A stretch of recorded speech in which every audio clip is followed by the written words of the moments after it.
यहाँ जो पेशाब वाला कृत्य हुआ है उसको कैसे मानते हैं आप? देखिए, मैंने गया था, पीड़ित व्यक्ति से मिलने भी गया था, देखने भी गया था, बात भी की थी।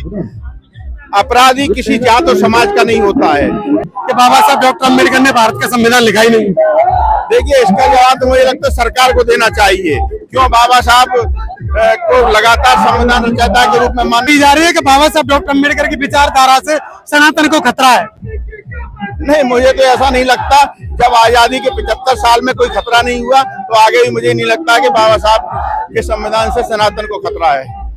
जातिवादी बातें कर रहे हैं और इस तरीके की भ्रामक बातें फैला रहे हैं, वो लोग जरूर इस समाज और देश के लिए खतरा है।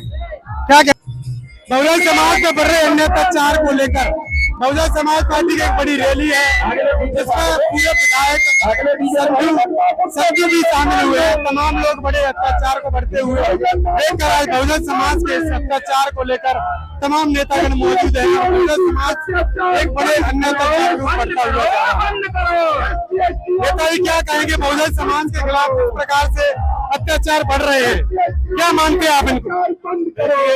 ये सरकार की विफलता है। बहुजन समाज की पार्टी के द्वारा आज बहुजन समाज, ओबीसी समाज और सब समाज के जो कमजोर व्यक्ति हैं उनके खिलाफ लगातार जो अत्याचार बढ़ रहे हैं, उसके खिलाफ आज बहुजन समाज पार्टी ने एक दिवसीय धरना करने का ऐलान किया था और आज वो धरना पार्टी के लोगों द्वारा दिया जा रहा है। बहुत बड़ी संख्या में यहाँ पे हमारे नौजवान साथियों, पार्टी के पदाधिकारी सभी लोग इस कार्यक्रम में शिरकत कर रहे हैं। निश्चित तौर पर इस सरकार की विफलता है और मुझे लगता है कि सरकार को इस मामले में कड़ा कदम उठाना चाहिए। और सिर्फ यही नहीं, सरकार की विफलता किसानों के मामले में भी है, सरकार की विफलता युवाओं को रोजगार देने के मामले में भी है, सरकार की विफलता हर मामले में है, किसानों के मामले में भी है, खाद उपलब्ध न करा पाना सरकार की विफलता है। और भी बहुत सारी चीजें हैं जिनकी बात मैं मंच के माध्यम से आप सबके बीच में रखूंगा।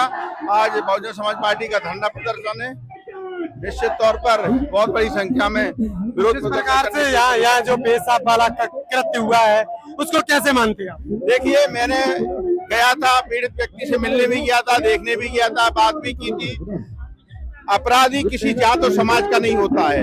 इस तरीके से अपराधी को सामाजिक या जाति का जुमला पहनाने का प्रयास किया जा रहा है, ये गलत है। जाति अपराधी अपराधी होता है, चाहे वो किसी भी जाति का हो, चाहे वो किसी समाज का हो, और अपराधी को उचित सजा मिलनी ही चाहिए। अभी हाल ही में एक वकील है, वो कह रहे हैं लगातार कि बाबा साहब डॉक्टर अम्बेडकर ने भारत का संविधान लिखा ही नहीं। देखिए, इसका जवाब तो मुझे लगता है सरकार को देना चाहिए। क्यों बाबा साहब को लगातार संविधान रचयिता के रूप में मान्यता दी? क्यों बाबा साहब का नाम लेकर हर पार्टियां वोट कमाने का काम करती नहीं? तो इस बात का जवाब उनको देना चाहिए। निश्चित तौर पर ये समाज को तोड़ने का काम किया जा रहा है। ऐसे लोग लगातार सोशल मीडिया पर परगला रहे हैं, इसमें जाति संघर्ष दिखता हुआ नजर आ रहा है। हाँ, निश्चित तौर पर मैंने कहा ना, ये जातियों को तोड़ने का काम किया जा रहा है। लेकिन मुझे लगता है भारतीय जो परंपरा है बहुत पुरानी परंपरा है। बहुत कई देश बने और मिट गए, लेकिन हिंदुस्तान जो हमारा भारत है लगातार अपनी परंपरा के साथ आगे बढ़ रहा है। जो भी लोग ये षड्यंत्र कर रहे हैं उन लोगों के मंसूबे और षड्यंत्र कामयाब नहीं होंगे और हिंदुस्तान की जातियों में न बटेगा, न अभी तक बटा है। एक बात और कही जा रही है कि बाबा साहब डॉक्टर अम्बेडकर की विचारधारा से सनातन को खतरा है। नहीं, मुझे तो ऐसा नहीं लगता। जब आजादी के 75 साल में कोई खतरा नहीं हुआ तो आगे भी मुझे नहीं लगता कि बाबा साहब के संविधान से सनातन को खतरा है। बाबा साहब डॉक्टर अम्बेडकर की विचारधारा को लोग मानते हैं कि बाबा साहब डॉक्टर अम्बेडकर का विचार हिंदुइज्म के लिए, सनातन के लिए खतरा है। नहीं, गलत, मैंने बताया ना कि बिल्कुल गलत बात कर रहे हैं। बाबा साहब का जो संविधान है या उनकी जो विचारधारा है बिल्कुल भी उसके लिए खतरा नहीं है। हाँ, लेकिन जो लोग ये जातिवादी बातें कर रहे हैं और इस तरीके की भ्रामक बातें फैला रहे हैं, वो लोग जरूर इस समाज और देश के लिए खतरा है। क्या कहना चाहोगे, खासकर क्या संदेश है आज इस रैली का?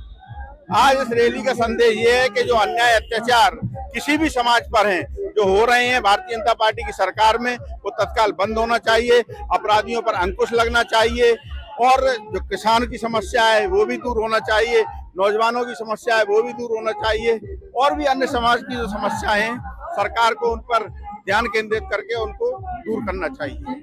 चलिए विधायक जी, बहुत बहुत धन्यवाद आपका। बने रहिए बादल एक्सप्रेस के साथ। तमाम यहाँ पर नेता लोग और तमाम कार्यकर्ता लोग शामिल हुए हैं। बहुजन समाज पार्टी का यह बड़ा आंदोलन है। इसमें लगातार मुख्य रूप से मांग यही है कि बहुजन समाज के जो लोग हैं उनके साथ बढ़ते हुए अन्य अत्याचार को लेकर तमाम लोग, तमाम नेतागण यहाँ पर मौजूद है। बहुजन समाज पार्टी अपना जो आंदोलन कर रही है उस आंदोलन में आप देख ही सकते हैं किस प्रकार से एक बड़ी भीड़ आपको नजर आ रही है। और इनकी मुख्य रूप से यही मांग है बहुजन समाज पर बढ़ता हुआ अत्याचार, चाहे वो भिंड का पेशाब कांड हो या फिर हो जिस गांव में एक हत्या का प्रयास किया गया, तमाम ऐसे कांड हैं जिनको लेकर बहुजन समाज पार्टी लगातार आंदोलन कर रही है। बहुजन समाज पर बढ़ते हुए अत्याचार के खिलाफ यह आंदोलन है जिसमें देखा जा रहा है कि यहाँ पर पूर्व विधायक संजू शामिल हुए हैं और भी अन्य लोग यहाँ पर शामिल हैं और बड़ी जनसंख्या में लोग, हजारों की जनसंख्या में लोग कलेक्ट्रेट पर प्रदर्शन करने के लिए जा रहे हैं। इस आंदोलन के बाद क्या इसमें बदलाव आएगा ये तो समय बताएगा। तब तक के लिए बने रहिए बादल एक्सप्रेस के साथ।